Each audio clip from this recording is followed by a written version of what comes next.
Hello student, आज हम देखेंगे कि जो इलेक्ट्रिक डाइपोल होता है उसके अक्ष पर अगर कोई बिंदु है तो वहाँ पर विद्युत क्षेत्र की तीव्रता निकालने का जो डेरिवेशन है फॉर्मूला वो डेरिवेट करेंगे। देखिए लिखा हुआ है कि विद्युत द्विध्रुव की अक्षीय स्थिति में विद्युत क्षेत्र, ये एक इलेक्ट्रिक डाइपोल है, विद्युत द्विध्रुव है और आपको पता है कि दोनों आवेशों को मिलाने वाली लाइन को हम बोलते हैं अक्ष उसका। तो इस अक्ष पर ही कोई बिंदु है, इंग्लिश में बोलते हैं electric field along coaxial line. जो अक्ष है वो अक्षीय स्थिति, coaxial line of a dipole.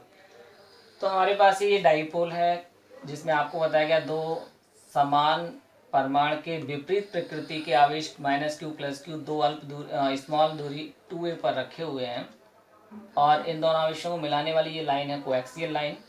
और इसके केंद्र से r दूरी पर कोई बिंदु, यहाँ पर कोई बिंदु है जहाँ पे हमें इलेक्ट्रिक फील्ड कैलकुलेट करना है। तो हम जानते हैं कि एक +q आवेश के कारण भी यहाँ एक इलेक्ट्रिक फील्ड बनेगा, एक -q आवेश के कारण भी यहाँ पर एक इलेक्ट्रिक फील्ड बनेगा। तो ये जो +q आवेश है यहाँ पर इलेक्ट्रिक फील्ड बनाएगा, तो हमने +q आवेश से इस p बिंदु पर, यहाँ पॉइंट पर इलेक्ट्रिक फील्ड होगा E1, इस -q के कारण एक इलेक्ट्रिक फील्ड होगा E2। तो हमें इसकी दूरी पता होनी चाहिए, तो +q से इसकी जो दूरी है वो कितनी है, तो यहाँ से यहाँ तक की जो दूरी है ये पूरी दूरी है r, जिसमें से ये दूरी आधी दूरी है a, तो ये दूरी कितनी बची r - a। इसी तरह से -q से इस p के बीच की दूरी कितनी है, ये दूरी, तो इतनी दूरी थी r, ये थी a, तो इसमें a जोड़ दो r + a। बस इतना समझना है, फिर हम इस डेरिवेशन कर सकते हैं।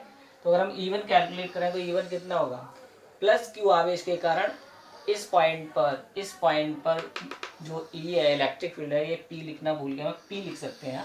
तो बिंदु P पर इलेक्ट्रिक फील्ड E1 बराबर होगा 1/4πε0 इंटू q/r - a का होल स्क्वायर। ये फॉर्मूला हम ड्राइव कर चुके हैं, किसी r दूरी पर विद्युत क्षेत्र की तीव्रता क्या होती है। इसी तरह से E2 बराबर, E2 क्या होगा, E2 बराबर 1/4πε0 q/r+a²। यहाँ से इसकी दूरी r+a इसलिए r+a²। अब हमें ये देखना है कि इस बिंदु पर, ये जो P बिंदु है, यहाँ पर जो इलेक्ट्रिक फील्ड है E1 और E2 ये दोनों एक दूसरे के विपरीत हैं। एक की दिशा ऐसे और एक की दिशा इधर है, दोनों एक दूसरे के विपरीत हैं। तो इसका मतलब यहाँ जो रिजल्टेंट परिणामी तीव्रता होगी वो दोनों के अंतर के बराबर प्राप्त होगी, क्योंकि ये सदिश राशियां हैं तो इसलिए इनका सदिश योग हम करेंगे। तो हमें जो परिणाम प्राप्त होगा वो दोनों के रिजल्ट के बराबर प्राप्त होगा।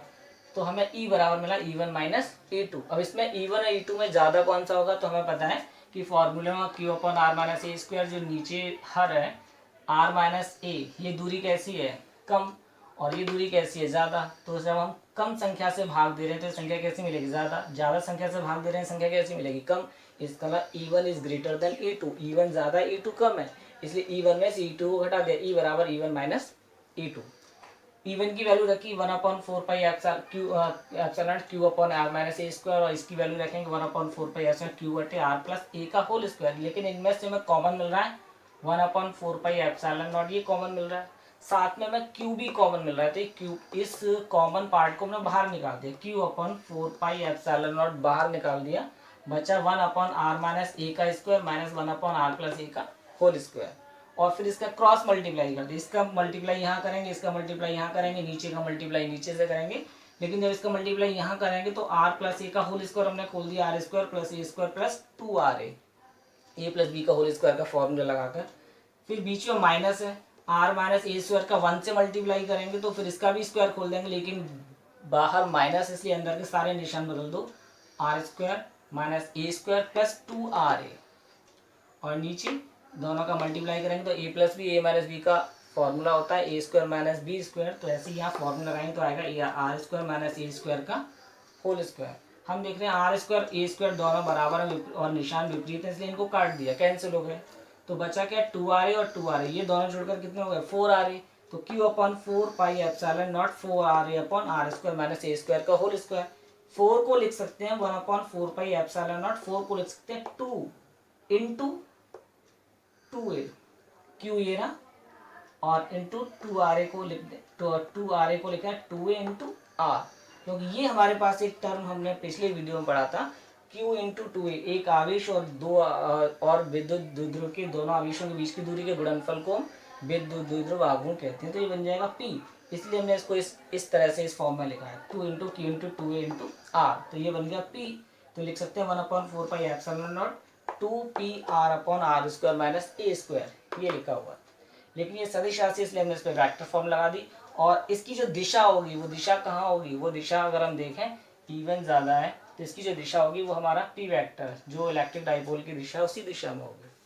तो यहाँ पर देखें हम माइनस से प्लस की ओर, E ज़्यादा है तो इसकी दिशा कहाँ रही है, माइनस से प्लस की ओर, इसलिए हमने P यूनिट कैप लगा दिया, यानी कि जिस दिशा में इलेक्ट्रिक डाइपोल की दिशा वही विद्युत क्षेत्र की दिशा भी से निकल कर आएगी। कंडीशन देखें कि अगर r is very very greater than a, अगर ये जो दूरी हमने ये पॉइंट P लिया है, ये जो r दूरी पर लिया है, ये r दूरी बहुत ज़्यादा होती है, अगर ये P पॉइंट इसी अक्ष पर बहुत ज़्यादा दूरी पर होता, और a चूँकि अल्प दूरी पर वैसे ही होता है, 2a अल्प दूरी होती है, लेकिन अल्प दूरी का भी आधा a बहुत स्मॉल हो गया, तो फिर हम a को क्या कर सकते हैं, निगलेक्ट कर सकते हैं। तो जब r is very very greater than a, तो इसी फॉर्मूले में देखो 1/4 pi epsilon naught 2PR upon A को 0 रख दो तो आर स्क्वायर का होल स्क्वायर, यहाँ स्क्वायर है सॉरी, यहाँ होगा स्क्वायर, यहाँ मैं P लिख देता हूँ, तो स्क्वायर, तो इसका स्क्वायर बन जाएगा आर की घात 4, आर स्क्वायर का स्क्वायर क्या बन जाएगा, आर की घात 4, और एक आर से आर की घात 4 में से एक आर कैंसिल हो जाएगा, तो बचेगा E बराबर 1/4 pi epsilon naught 2P upon R cube. Clear हो गया। एक बार दोबारा से इसको समझेंगे और आप नोट करेंगे कॉपी में, समझ में आ जाएगा। धन्यवाद।